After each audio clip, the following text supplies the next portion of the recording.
Bem-vindos à nossa análise de hoje. Vamos mergulhar num texto bastante conhecido e até polêmico, né? A Arte de Ter Razão, do Schopenhauer. Isso mesmo. Um olhar sobre as táticas, as estratégias, nem sempre muito nobres, vamos combinar, que as pessoas usam para ganhar debates. A nossa fonte principal é o livro 38 Estratégias para Vencer Qualquer Debate, que traz o texto do Schopenhauer e também uma introdução bem legal do Karl Otto Erdmann. E essa introdução já dá o tom, né? Sim. O Erdmann comenta algo que Schopenhauer vai, martelar bastante, que nas discussões, muitas vezes, não é a busca pela verdade que manda, é a vaidade, a teimosia. O desejo de estar certo, né? Mesmo sem estar. Exato. Como diz o Erdmann, uma coisa é ter razão, outra é sair com a razão. Às vezes, quem vence é quem tem mais lábia, não quem está com a verdade objetiva. Isso nos leva direto para o conceito central do Schopenhauer, a tal da dialética erística. Ok, vamos lá. O que é isso exatamente? Parece nome de golpe de luta. É quase isso, é uma ótima analogia, na verdade. A dialética erística, para o Schopenhauer, é a arte de discutir para ganhar, para sair por cima, para ter razão diante dos outros. Não importa se o que você está defendendo é verdade ou não. Ah, então é diferente da lógica. Totalmente diferente. Ele separa bem. A lógica quer a verdade objetiva. A dialética erística, não. Ela só quer a vitória no debate. E por que isso existe? Bom, Schopenhauer não alivia. Ele fala da perversidade natural e da vaidade congênita do ser humano. Nossa. Essa vaidade faz com que a gente, mesmo percebendo que está errado, não quer admitir. A gente luta para a nossa afirmação prevalecer, mesmo falsa. É quase um instinto de autoafirmação distorcido. Entendi. Um diagnóstico bem cínico, né? Não é sobre estar certo, é sobre parecer certo e vencer. E ele não só diagnostica, ele mapeia o campo de batalha, digamos assim. Ele organiza essa esgrima intelectual em modos e métodos, né? Como funciona isso? Sim, ele estrutura a coisa toda. Basicamente, são dois modos de refutar o adversário, que é o alvo do ataque. Primeiro, ad rem, quer dizer em relação à coisa. O ataque vai direto na afirmação do outro, tentando mostrar que ela não bate com a realidade, com os fatos. Ok, focado no assunto. Isso. E o segundo modo é ad hominem, em relação ao homem. Aí o ataque é contra o oponente. Você mostra que o que ele está dizendo agora contradiz algo que ele mesmo disse antes, ou admitiu, ou que vai contra os princípios de um grupo que ele defende, ou até contra o jeito que ele age. Ah, tipo, pegar a pessoa em contradição. Exatamente. A verdade aí é relativa, baseada no que o próprio adversário concedeu. E além desses dois modos, tem dois métodos que são as formas de atacar. O método direto ataca a tese na raiz. Ou você nega as premissas, os fundamentos, ou nega que a conclusão venha daquelas premissas. É um ataque mais lógico, na estrutura do argumento. Tipo, sua base tá errada ou essa conta não fecha. Isso aí. E tem o método indireto, que ataca a tese pelas consequências. Você mostra que se a ideia do cara fosse verdade, levaria a algo absurdo ou falso. Tem duas formas principais de fazer isso. A apagogia ou reductio ad absurdum. Você aceita a tese dele só por um instante, junta com outra verdade aceita e mostra que a combinação leva a um absurdo. Se a consequência é absurda, a tese inicial tem que ser falsa. Entendi. Levar a ideia ao extremo para mostrar que não funciona. Exato. E a outra forma é a instância ou exemplum in contrarium. Se o oponente faz uma afirmação geral, você só precisa de um exemplo concreto. Um caso específico que se encaixa na regra dele, mas onde a regra falha. Isso derruba a generalização. Um contra-exemplo, basicamente. Fascinante essa estrutura toda para algo que, no fundo, ele diz que é usado de forma meio desonesta, né? Pois é. E aí ele lista as 38 estratégias. Não vai dar para ver todas, claro, mas podemos pegar algumas que são bem reveladoras dessa dialética erística. Talvez começar por aquelas que distorcem o argumento do outro. Boa. Qual seria um exemplo? A estratégia 1. Generalize as afirmações do oponente. É clássica. Você pega o que o outro disse e estica, sabe? Leva para além do que ele queria dizer, deixa bem geral, exagera mesmo. Para ficar mais fácil de atacar. Isso, Schopenhauer dá um exemplo ótimo. Alguém elogia os ingleses na dramaturgia. Aí o oponente rebate dizendo: ah, mas na música e na ópera eles não são grande coisa. Opa, peraí, o elogio era só sobre drama. Ao generalizar, o cara cria um alvo maior e mais frágil. É o truque do espantalho, né? Criar uma versão mais fácil de derrubar. Exatamente. A defesa, claro, é na hora cortar e dizer: não, eu falei especificamente de dramaturgia. Tem que delimitar de novo. Astuto. E imagino que brincar com as palavras também entre nessas táticas. Com certeza. A estratégia 2, homonímia. Essa explora palavras com mais de um sentido ou sentidos parecidos que podem ser confundidos. Você pega uma palavra que o outro usou, aplica um sentido diferente e aí refuta esse sentido, como se tivesse refutado o argumento original. Nossa, jogo de palavras total. É. O exemplo do livro usa a palavra luz. Alguém fala algo tipo: não entendo Kant. Para mim, onde falta luz, falta clareza. Aí o outro pega a luz no sentido literal. Ah, então corpos escuros não te dizem nada? É um desvio total usando a ambiguidade para fazer o outro parecer tolo. Que coisa. Mostra como a precisão na linguagem é crucial, mas também como a falta dela é explorada. Saindo um pouco dessa manipulação do argumento, ele também fala de táticas que miram na pessoa, né? Para desestabilizar mesmo. Ah, sim. E aí ele pega pesado. A estratégia 8. Desestabilize o oponente. O objetivo é simples, deixar o cara com raiva. Schopenhauer recomenda ser injusto, provocador, insolente. Pra quê? Para tirar a pessoa do sério. Exato. Porque alguém com raiva, segundo ele, perde o julgamento, se atrapalha, não consegue mais defender a própria posição direito, nem vê onde poderia ganhar. É a perversidade natural em ação, né? Usar a emoção do outro contra ele. Terrível. Mas quem nunca viu isso, né? Principalmente na internet. E na linha de atacar a pessoa, tem a 16, o ad hominem ou ex concessis. É a mesma coisa que ataque pessoal? Não exatamente. A estratégia 16 desqualifique o argumento do outro. Argumenta ad hominem ex concessis é mais sutil que o xingamento direto.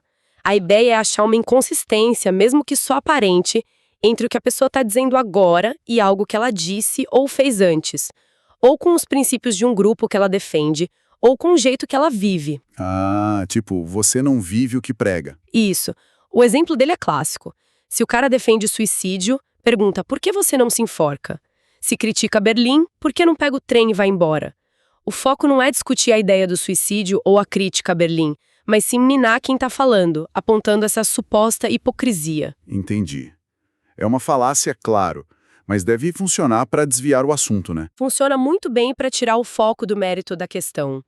E além de atacar o oponente, tem como manipular a plateia, quem está assistindo. Ah, boa pergunta. Schopenhauer pensa nisso também, claro, especialmente em debates públicos.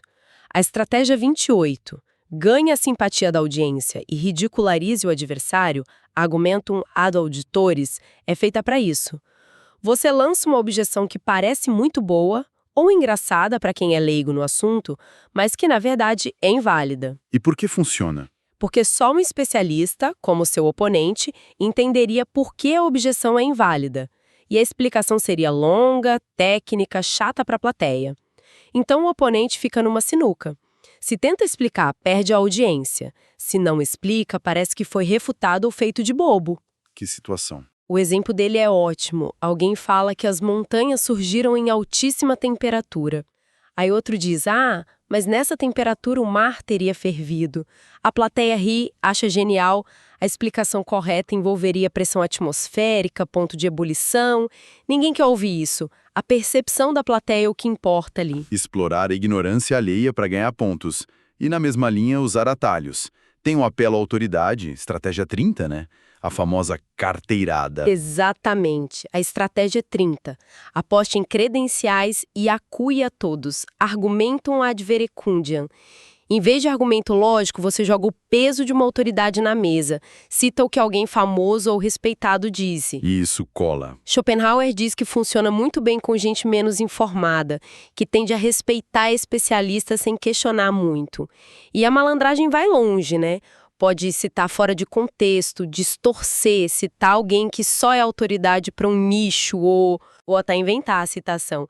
Ele conta uma história hilária de um padre francês que, para não pagar a pavimentação da rua, inventou uma frase em latim que soava bíblica: paveant ille ego non pabebo.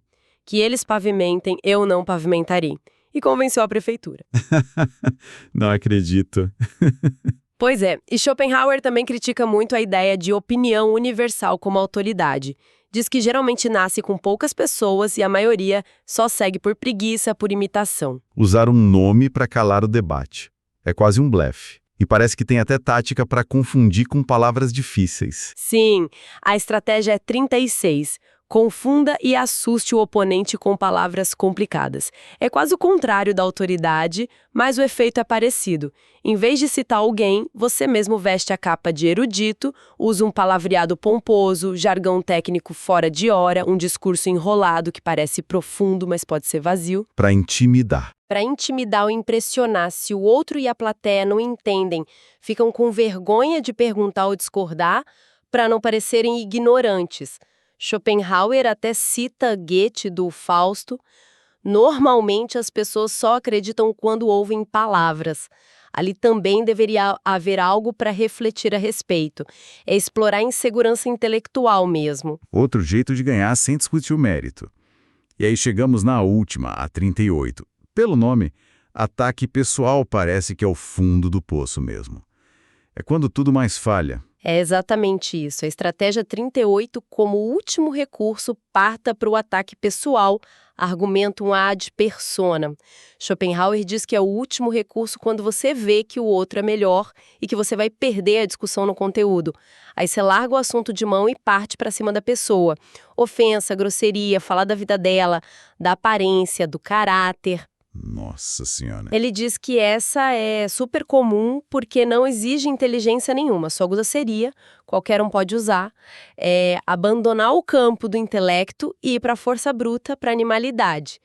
Ele até reconhece como é difícil manter a calma diante disso, cita Temístocles, bata, mas escute, mas admite que é raro ter esse sangue frio. Fica claríssimo, então.